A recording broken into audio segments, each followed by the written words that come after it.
Salam Bapak, Ibu, Saudara, serta anak-anak yang dikasihi Tuhan yang sedang berada di rumah atau dimanapun saudara berada. Selamat datang di dalam kebaktian minggu di GKJ Kertanegara. Mari kita tetap senantiasa bersyukur, sebab meskipun dalam segala keterbatasan dan cara yang berbeda kita tetap bisa beribadah kepada Tuhan. Saudara-saudara, mari sekarang kita masuki kebaktian ini dengan hati penuh sukacita dan semangat. Kita arahkan hati dan jiwa kepada Tuhan Allah Bapa, Sang Gembala kita, serta kita awali dengan berkata demikian. Lihat, mereka yang menjadi upah jerih payahnya ada bersama-sama Dia, dan mereka yang diperolehnya berjalan di hadapannya. Seperti seorang gembala, ia mengembalakan kawanan ternaknya dan menghimpunkannya dengan tangannya. Anak-anak domba di pangkunya, induk-induk domba dituntunnya dengan hati-hati. Di dalam Yesaya 40 ayat 10 sampai 11. Mari kita nyanyikan dari PKJ 17 bait 1 dan 2.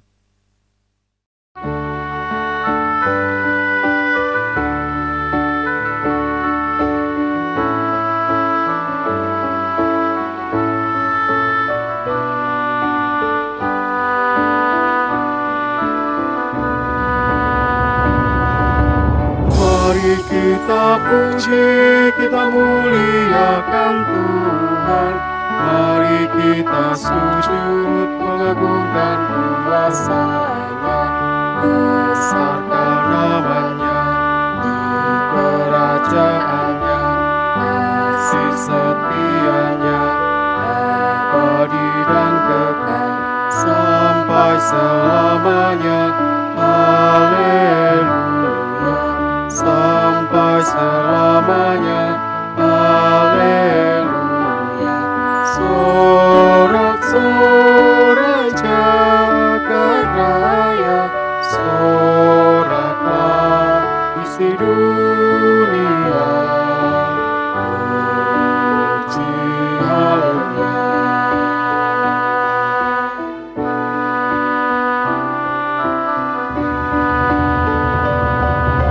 Mari kita puji, kita muliakan Tuhan. Janganlah lupakan berkat dan anugerah-Nya. Sepanjang hidupmu bersyukurlah terus. Jadilah kau berkat bagi sesamamu. Pimpinannya tetap. Haleluya. Pimpinannya tetap. Haleluya. Sorak-sorai jagat raya, soraklah isi dunia. Puji haleluya.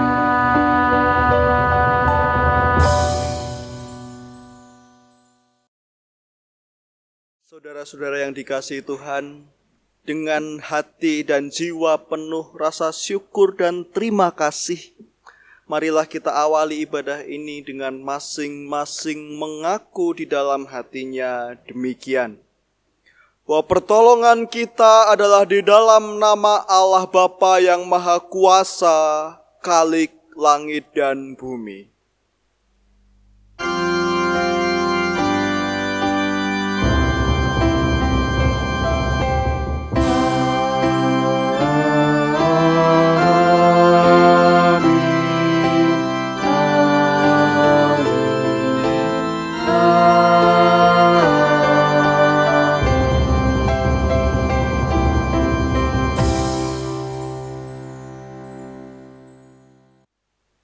Kasih karunia dan damai sejahtera dari Allah Bapa dan Tuhan Yesus Kristus menyertai saudara. Sekarang dan sampai selamanya.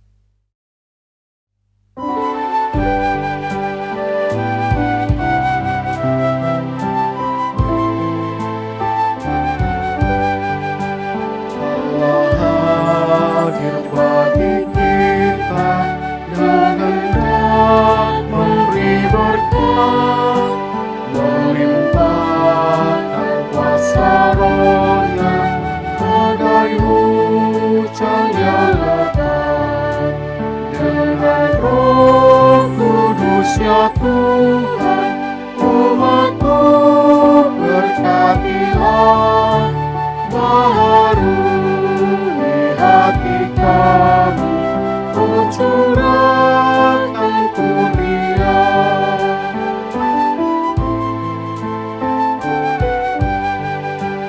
Telah hadir, sungguh hadir di jemaat-Nya yang kudus, oleh kasih kurnia-Nya biar kita ditebus.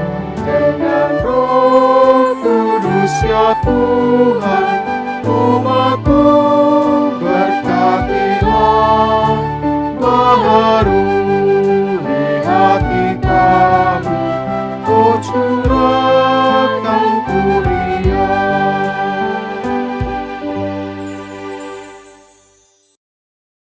Saudara, mari kita mengingat sabda Tuhan yang sepatutnya kita jadikan isi segenap hidup kita demikian.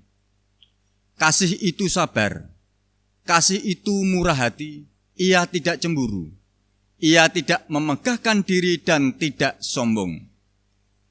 Ia tidak melakukan yang tidak sopan dan tidak mencari keuntungan diri sendiri.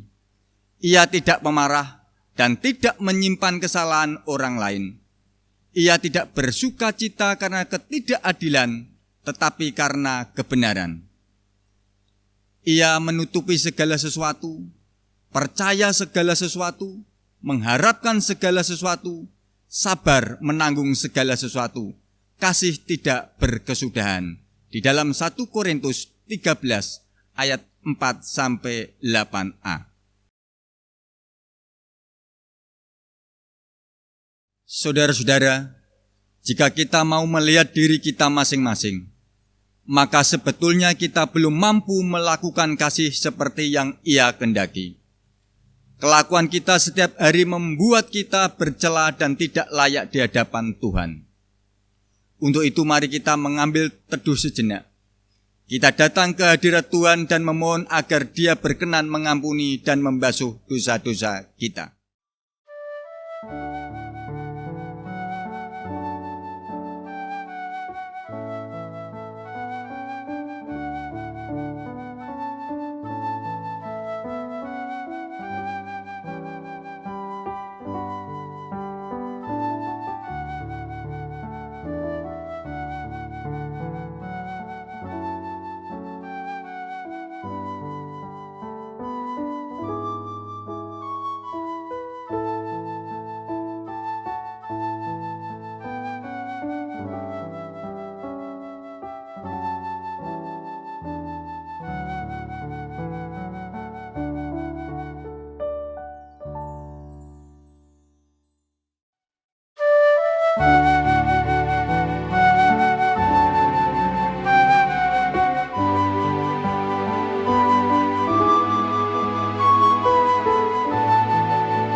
Saudara-saudara yang dikasihi Tuhan, setiap diri kita masing-masing di hadapan Allah adalah manusia yang tidak layak dan penuh dosa. Namun bagi dia yang bersedia menyambut panggilan Tuhan dengan sujud penuh pertobatan, Tuhan berkenan menerima pertobatannya. Sebagaimana tertulis di dalam 1 Yohanes 1 ayat 8-9 yang demikian. Jika kita berkata bahwa kita tidak berdosa, maka kita menipu diri kita sendiri dan kebenaran tidak ada di dalam kita. Jika kita mengaku dosa kita, maka Ia adalah setia dan adil, sehingga Ia akan mengampuni segala dosa kita dan menyucikan kita dari segala kejahatan. Amin. Demikianlah berita anugerah dari Tuhan. Syukur kepada Allah. Dan kini bagi kita yang telah disucikan dari kejahatan dan dosa, mari kita jalani hidup baru kita dengan sikap penuh percaya kepada Tuhan. Sebagaimana tertulis di dalam 1 Korintus 10 ayat 13. Demikian. Pencobaan-pencobaan yang kamu alami ialah pencobaan-pencobaan biasa yang tidak melebihi kekuatan manusia. Sebab Allah setia dan karena itu Ia tidak akan membiarkan kamu dicobai melampaui kekuatanmu. Pada waktu kamu dicobai, Ia akan memberikan kepadamu jalan keluar sehingga kamu dapat menanggungnya.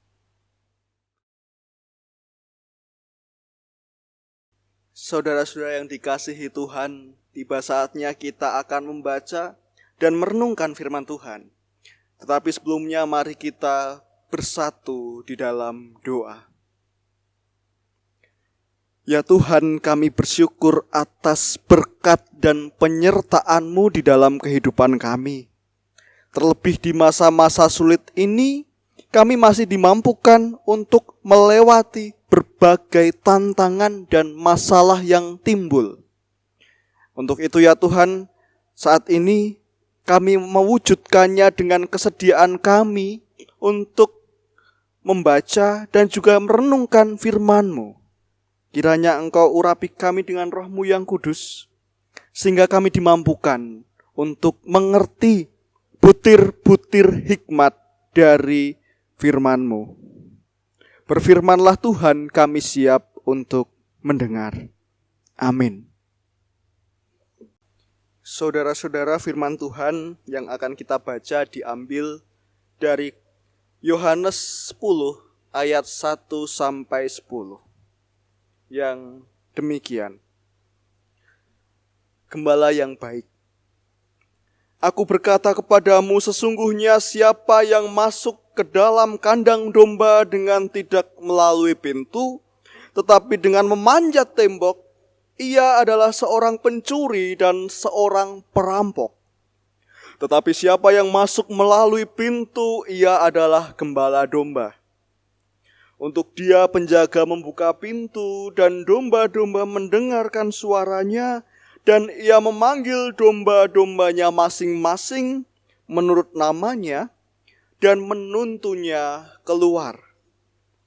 Jika semua dombanya telah dibawanya keluar, ia berjalan ke depan mereka dan domba-domba itu mengikuti dia karena mereka mengenal suaranya. Tetapi seorang asing pasti tidak mereka ikuti, malah mereka lari daripadanya, karena suara orang-orang asing tidak mereka kenal. Untuk itulah yang dikatakan Yesus dalam perumpamaan kepada mereka, tetapi mereka tidak mengerti apa maksudnya Ia berkata demikian kepada mereka. Maka kata Yesus sekali lagi, Aku berkata kepadamu, sesungguhnya akulah pintu ke domba-domba itu. Semua orang yang datang sebelum aku adalah pencuri dan perampok, dan domba-domba itu tidak mendengarkan mereka. Akulah pintu. Barang siapa masuk melalui aku, ia akan selamat, dan ia akan masuk dan keluar dan menemukan padang rumput. Pencuri datang hanya untuk mencuri dan membunuh dan membinasakan. Aku datang supaya mereka mempunyai hidup dan mempunyainya dalam segala kelimpahan. Amin. Demikianlah Injil Yesus Kristus. Berbahagialah kita yang mendengar dan melakukan sabda Tuhan dengan sepenuh hati. Haleluya.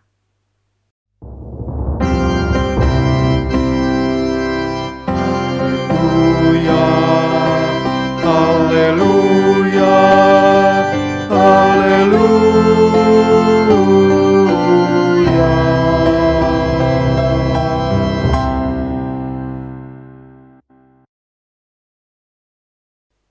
Shalom Ibu Bapak, Saudara, dan mungkin juga anak-anak yang saat ini sedang mengikuti ibadah kebaktian online ini di rumah. Bagaimana kabar saudara-saudara sekalian? Saya harap kabarnya luar biasa dan juga masih penuh dengan sukacita Tuhan. Ya, meskipun kita tidak bisa bertemu secara langsung, tetapi semoga dengan berbagai sarana dan media yang ada saat ini, kita masih bisa bertukar kabar, bertukar pesan satu sama lain. Nah, saudara-saudara, mungkin ketika kita membaca tema khotbah, membaca judul perikop, atau membaca perikop kita baik secara sepintas maupun secara rinci, salah satu yang bisa jadi terpikir dan terlintas di benak kita adalah lagu ini. Tuhan adalah gembalaku, takkan kekurangan aku. Ia membaringkan aku di padang yang berumput hijau. Cukup, ini bukan konser, ini khotbah. Nah, mungkin ada beberapa di antara kita yang juga terlintas, oh Tuhan adalah gembala, dan kemudian oh lagu Tuhan adalah gembalaku. Terlintas lagu itu, dan beberapa di antara kita mungkin memakai atau menggunakan lagu itu sebagai lagu favoritnya. Lagu ini digubah dari kesaksian Daud di Mazmur 23 akan kebaikan Tuhan di dalam hidupnya, yang menggambarkan Tuhan sebagai seorang gembala yang baik dan penuh kasih kepada domba-dombanya. Gambaran ini mungkin muncul di pikiran kita. Kita membayangkan Tuhan sebagai gembala dan kita domba-dombanya. Tuhan maha kasih, maha baik, dan kita domba-dombanya ini akan selalu Ia sayang, Ia kasihi, akan selalu dicukupkan, dijaga. Bahkan di tengah kondisi yang sulit sekalipun. Dan dengan bayangan itu kemudian kita senantiasa mampu untuk berpasrah diri dan tidak khawatir. Wong, saya punya gembala tempat saya bersandar kok. Dan mungkin lagu ini pun sering kita nyanyikan pada saat-saat sukar maupun saat-saat berat dan memberi efek luar biasa. Untuk yang sedang terpukul, menyanyikan lagu Tuhan adalah gembalaku, kemudian merasa dilipur. Untuk yang sedang menghadapi masalah dan ragu, kemudian menyanyikan Tuhan adalah gembalaku. Kemudian menjadi optimis dan yakin maju. Yang sedang takut, kemudian menyanyikan Tuhan adalah gembalaku. Kemudian menjadi berani.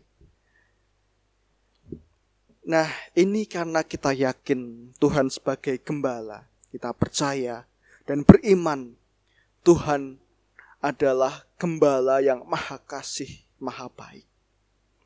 Tetapi saudara-saudara, kali ini saya tidak ingin mengulas tentang Tuhan sebagai gembalanya, saya tidak ingin melihat gembalanya.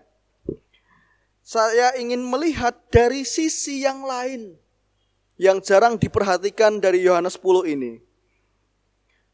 Di dalam Yohanes 10 ini, teks memang tidak hanya berbicara mengenai Yesus sebagai pintu saja, atau jalan kehidupan, Yesus sebagai gembala atau sumber kehidupan, atau juga pencuri dan gembala upahan.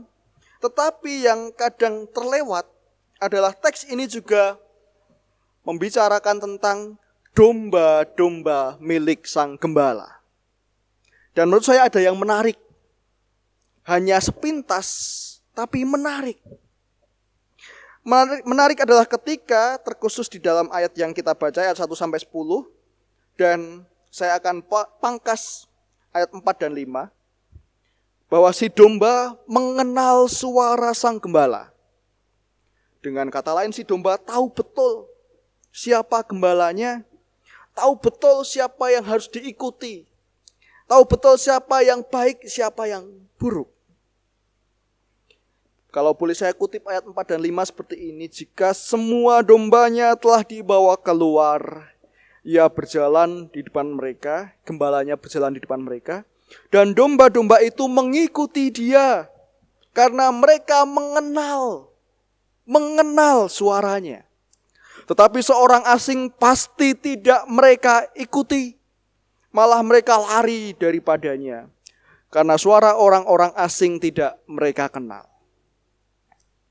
Jadi yang menarik bahwa Injil Yohanes tidak hanya memberi peran aktif itu pada sang gembala atau sang pencuri saja, tetapi Injil Yohanes memberikan peran pada domba-domba. Domba ini bukan domba yang pasif yang diam saja di pojokan kandang, tidak. Tetapi domba yang aktif, yang mengenal ketika dipanggil kemudian tahu datang menghampiri. Nah, domba yang aktif inilah yang akan kita pakai sebagai perenungan kita pada saat ini. Ketika kita mencoba menghayati bahwa Yohanes 10 menggambarkan domba sebagai domba yang aktif, kita perhadapkan dengan pemahaman kita sebagai Tuhan adalah gembala yang baik, Tuhan baik, dan domba aktif. Maka kita bisa memperoleh suatu sintesis, suatu penggabungan bahwa mungkin Yohanes 10 ini ingin menggambarkan bahwa kebaikan-kebaikan Tuhan itu bisa kita rasakan jika kita pun aktif. Kita sebagai domba, kita pun aktif untuk menyambut sang gembala, menyambut Tuhan. Ada interaksi tidak hanya dari Tuhan ke manusia, tetapi juga manusia ke Tuhan yang menyambut itu. Tidak hanya Tuhan yang berkarya, tetapi juga manusia yang berusaha. Untuk itu, mari kita mulai bangun pemahaman bahwa sebenarnya Tuhan tidak ingin kita diam. Melalui kesaksian Yohanes ini, Tuhan tidak ingin kita diam. Tetapi Tuhan juga ingin kita aktif, kita berusaha, kita bergerak. Karena saudara-saudara, kadang yang jarang kita sadari adalah keyakinan bahwa Tuhan itu baik, itu membuat kita manja dan malas. Bisa jadi loh. Karena kita yakin, kita beriman Tuhan itu baik, apapun yang diberikan Tuhan baik, rencananya pasti indah. Kemudian kita tidak melakukan apapun. Kita merasa, oh yang saya terima pasti baik kok. Saya gini aja. Saya gak usah melakukan apapun. Dan bahkan kadang terkesan seenaknya. Oh sudah ada Tuhan. Tuhan pasti mewujudkan kebaikan. Saya bebas mau ngapain. Kadang itu kan yang terjadi di dalam kehidupan kita. Contohnya, pemuda dan pemudi, kalau masih jomblo, benar jodoh di tangan Tuhan. Tetapi Kalau kerjaanmu cuma Netflix-an di kamar, rebahan, TikTok-an, mana mungkin jodoh itu kemudian Tuhan berikan dengan mak cemplung dari langit-langit kamar kita. Enggak mungkin. Atau contoh yang lain di dalam kondisi pandemi seperti ini. Ketika kita harus menjaga kesehatan, kita harus menjaga diri, menjaga jarak, bukan menjaga sosial kita ya, tapi menjaga jarak fisik kita. Interaksi sosial tetap harus berjalan melalui media, tapi jarak fisik yang harus dibatasi. Kita menganggap sepele. Kita tidak melakukan yang dianjurkan oleh pemerintah maupun tenaga kesehatan dengan dalih atau dengan alasan, hidup mati saya di tangan Tuhan. Tidak mungkin terus saya kemudian diberi yang buruk oleh Tuhan. Tidak mungkin hal yang buruk terjadi pada saya, hidup mati saya di tangan Tuhan. Tidak perlulah saya melakukan ini itu. Dablek akhirnya. Atau bahkan dengan anjuran yang terakhir ini, yang up to date, anjuran untuk tidak mudik atau pulang kampung, ya monggo mau dipersamakan atau dibedakan. Anjuran untuk tidak keluar kota. Intinya anjuran untuk tidak keluar kota, apalagi kita yang domisili di Semarang, zona merah. Tetapi kita tetap cuek bebek. Pulang-pulang sajalah, ke kampung sajalah. Wong saya rindu dengan orang tua saya rindu dengan anak saya. Hidup mati orang tua saya, hidup mati anak saya di tangan Tuhan. Saya tidak perlu melakukan apapun, saya tidak perlu persiapan apapun, saya tidak perlu membuat suatu apapun, toh ada di tangan Tuhan hidupnya. Ini yang sering kita lakukan. Berserah kepada Tuhan memang tidak salah. Benar, kita tetap harus beriman dan berserah. Tetapi bukankah menganggap jaga diri, jaga kesehatan, jaga kebersihan hal yang sepele? Bukankah menganggap hidup mati di tangan Tuhan rokdil dan kita tidak melakukan apa-apa? Kita mudik, memaksakan untuk mudik. Kita sedang mengunggulkan ego kita sebenarnya. Yang penting apa yang saya inginkan tercapai. Dan kita menjadi tidak peduli terhadap orang lain, terhadap orang tua kita, terhadap sesama kita. Dan siapa tahu kita sebenarnya orang yang tidak bergejala dan kita malah menulari orang-orang yang kita kasihi. Di saat itu kita sedang dablek, kita sedang malas. Kita berserah tetapi keberserahan kita dalam kerangka yang keliru. Saudara-saudara, saya ingin mengajak kita bermain sejenak. Mari kita persiapkan tangan kita yang kanan. Kita coba tepukkan di dada. Apakah berbunyi? Kalau di tempat saya cuma bek bek bek bek begitu. Kemudian coba kita tangan kanan lagi. Kemudian coba kita tepuk tangan tapi tanpa tangan kiri. Aneh. Memang aneh. Nah, sekarang kita sediakan tangan kanan dan kiri kita. Kita pertemukan untuk tepuk tangan. Berbunyi dengan keras, dengan nyaring. Ini sebagai sebuah gambaran, saudara-saudara, ketika kita bertepuk tetapi tidak dengan tangan yang kiri. Kita sedang berpasrah diri. Kita aktif memasrahkan diri, tetapi kita memasrahkan diri kepada sosok yang keliru. Kita tidak memasrahkan diri kepada Tuhan, sehingga tidak berbunyi. Kebaikan itu tidak akan kita terima. Begitu pula dengan kita tepuk tangan, tetapi hanya satu tangan. Juga tidak berbunyi. Kita memasrahkan diri kepada Tuhan, tetapi kita sebagai tangan kiri, kita diam saja. Tidak menyambutnya. Kita hanya berharap Tuhan yang datang. Suara itu tidak akan datang, tidak akan berbunyi. Kebaikan Tuhan itu tidak akan hadir, tidak akan bisa kita rasakan. Nah, yang benar adalah kepasrahan yang aktif. Ketika Tuhan dan juga manusia sama-sama aktif dan berinteraksi, kebaikan itu bisa kita rasakan. Kepasrahan yang aktif.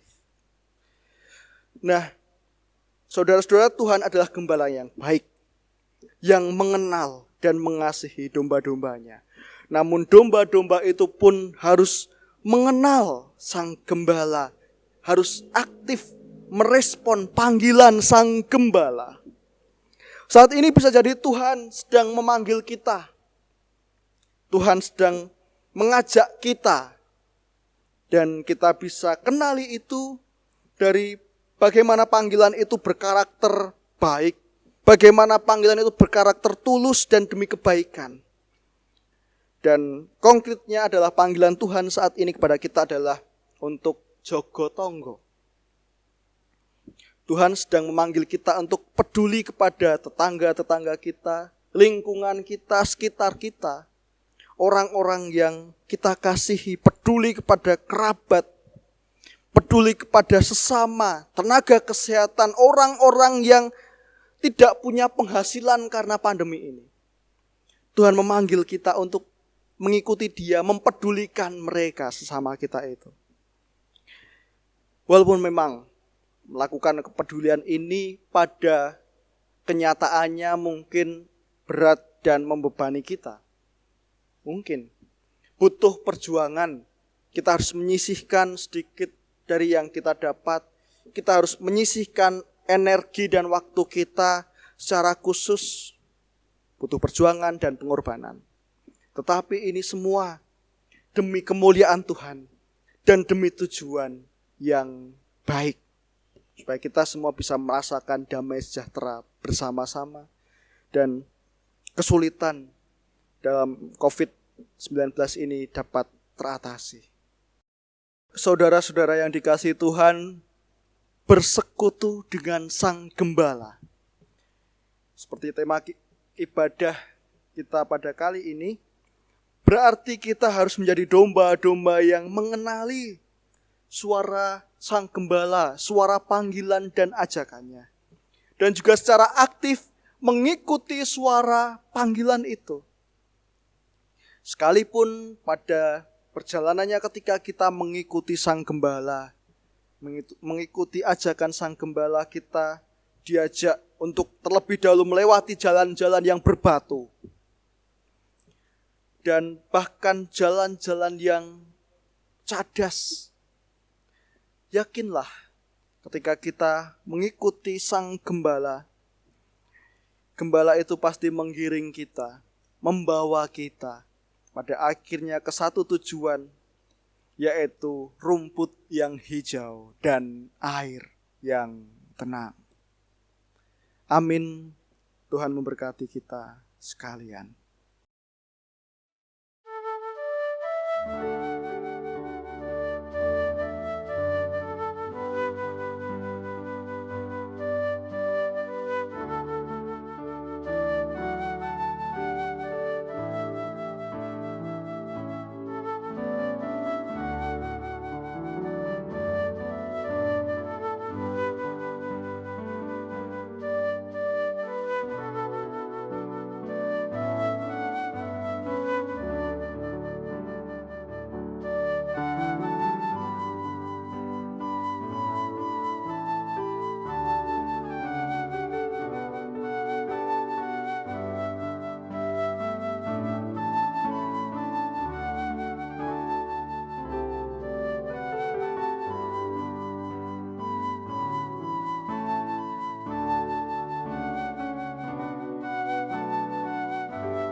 Bapak, Ibu, Saudara, dan anak-anak yang dikasihi Tuhan, mari kita meletakkan tangan kanan di dada.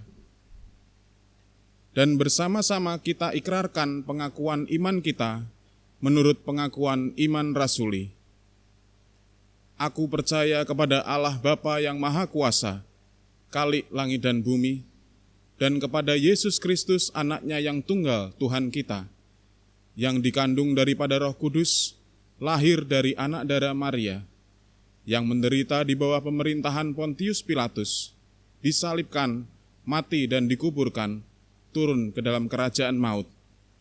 Pada hari yang ketiga, bangkit pula dari antara orang mati, naik ke surga, duduk di sebelah kanan Allah Bapa yang Maha Kuasa, dan akan datang dari sana untuk menghakimi orang yang hidup dan yang mati. Aku percaya kepada Roh Kudus, gereja yang kudus dan am, persekutuan orang kudus, pengampunan dosa, kebangkitan daging, dan hidup yang kekal.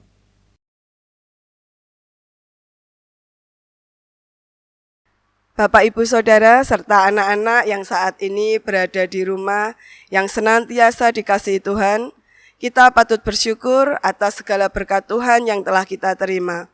Baik itu berkat dalam wujud kasih sayang keluarga, penyertaan kita, tertidur di waktu malam, hingga bangun keesok harinya dan diberi nafas kesegaran. Serta Ia pun mencukupkan kebutuhan kita di dalam masa sulit ini. Karenanya, mari kita wujudkan syukur atas berkat dan penyertaan Tuhan itu dengan menghaturkan persembahan syukur. Persembahan ini kita dasarkan pada sabdanya dalam 1 Tesalonika 5 ayat 16 sampai ke 18 demikian. Bersukacitalah senantiasa, tetaplah berdoa, mengucap syukurlah dalam segala hal, sebab itulah yang dikehendaki Allah di dalam Kristus Yesus bagi kamu. Mari haturkan persembahan kita kepada Sang Gembala yang baik, yaitu Tuhan kita. Kita akan mengiringi persembahan kita dengan menyanyikan dari Kidung Jemaat 415 bait 1 dan 2.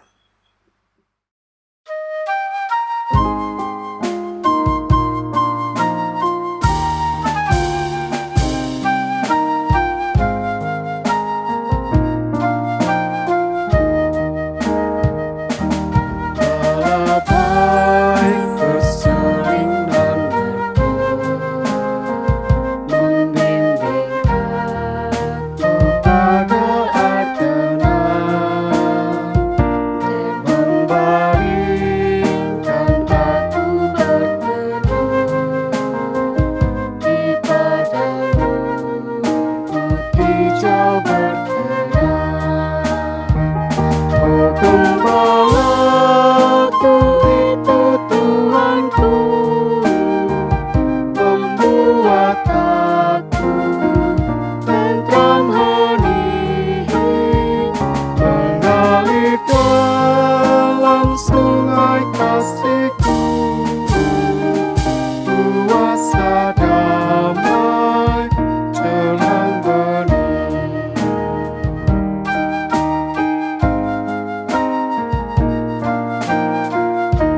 Saudara-saudara yang dikasihi Tuhan, mari kita serahkan persembahan kita di dalam doa, sekaligus kita menaikkan syafaat-syafaat kita. Mari kita berdoa. Tuhan, kami bersyukur atas berkat, kasih, dan penyertaan-Mu di dalam kehidupan kami.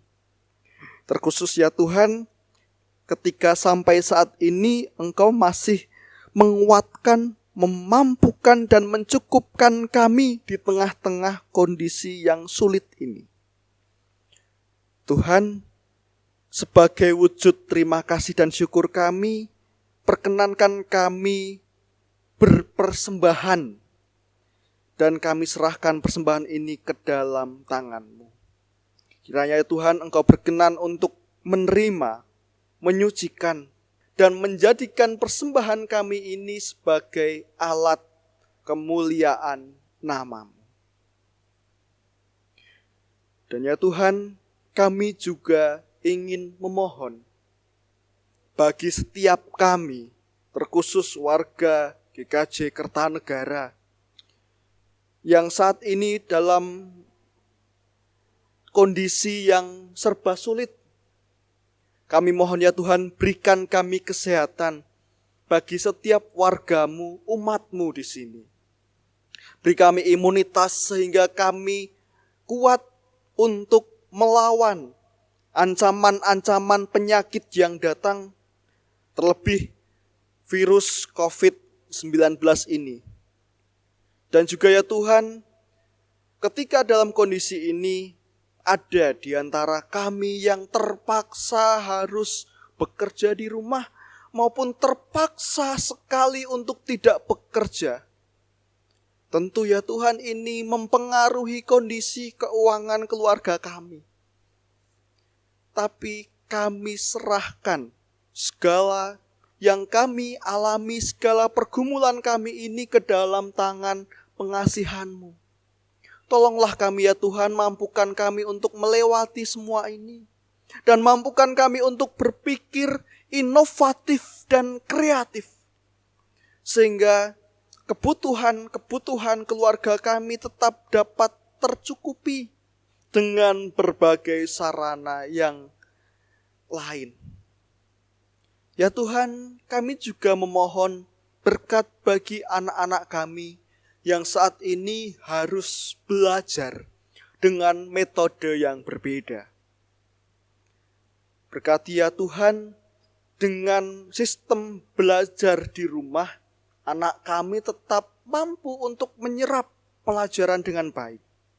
Dan juga kami sebagai orang tua ya Tuhan, mampukan kami untuk senantiasa mendampingi anak-anak kami dalam belajar. Berikan kami kesabaran, berikan kami kekuatan, sehingga anak-anak kami pun dapat merasa nyaman dengan pendampingan kami dan tetap dapat belajar dengan baik. Tuhan, kami juga mohon untuk gereja kami GKJ Kertanegara, maupun bagi gereja-gereja yang lain yang saat ini harus berinovasi, mengubah cara pemeliharaan iman bagi warga gerejanya. Kiranya ya Tuhan, Engkau senantiasa berikan berkat dan kekuatan bagi pelayan-Mu di gereja-gereja ini. Ketika para pelayan-Mu harus lebih ekstra untuk menyisihkan waktu maupun menyisihkan pikiran dan tenaganya dengan membuat berbagai macam sarana online untuk memelihara iman warganya, kami mohon mampukan para pelayan-Mu, berkati mereka. Tuhan, kami juga mohon bagi bangsa, negara, dan juga pemerintah kami. Terkhusus ya Tuhan bagi pemerintah Kota Semarang yang dalam waktu dekat ini telah melaksanakan program Jogo Tonggo. Berkati agar pemerintah mampu mensosialisasikan program ini dengan baik ke masyarakat. Dan juga berkati setiap masyarakat dan juga elemen pemerintahan dari yang terendah sampai tertinggi. Sehingga kami semua masyarakat Semarang bisa melaksanakan program Jogotongo ini dengan baik. Kami mampu mempedulikan satu sama lain. Dan setiap tantangan kami di tengah-tengah penyakit COVID-19 ini dapat dengan cepat teratasi. Ya Tuhan, itulah syukur dan syafaat-syafaat kami. Kami serahkan dengan perantaraan Putra-Mu yang tunggal, Yesus Kristus, yang telah mengajar kami berdoa, doa Bapa kami yang demikian. Bapa kami yang ada di surga, dikuduskanlah nama-Mu, datanglah kerajaan-Mu, jadilah kehendak-Mu di bumi seperti di surga. Berikanlah kami pada hari ini makanan kami yang secukupnya, dan ampunilah kami akan kesalahan kami, seperti kami juga mengampuni orang yang bersalah kepada kami. Dan janganlah membawa kami ke dalam pencobaan, tetapi lepaskanlah kami daripada yang jahat. Karena Engkaulah yang empunya kerajaan dan kuasa dan kemuliaan sampai selama-lamanya. Amin.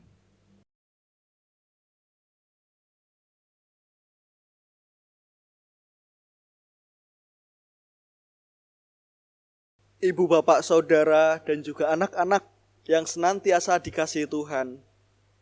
Mari saat ini dan juga selanjutnya kita wujudkan hidup yang telah Tuhan anugerahkan kepada kita ini seturut dengan kehendak-Nya. Ini sebagai bentuk kesaksian atas kebangkitan Tuhan. Dan kini bersama-sama mari kita terima anugerah dan berkat-Nya yang memperlengkapi hidup kita semua. Tuhan memberkati engkau dan melindungi engkau. Tuhan menyinari engkau dengan wajah-Nya dan memberi engkau kasih karunia. Tuhan menghadapkan wajah-Nya kepadamu dan memberi engkau damai sejahtera. Amin.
Walaupun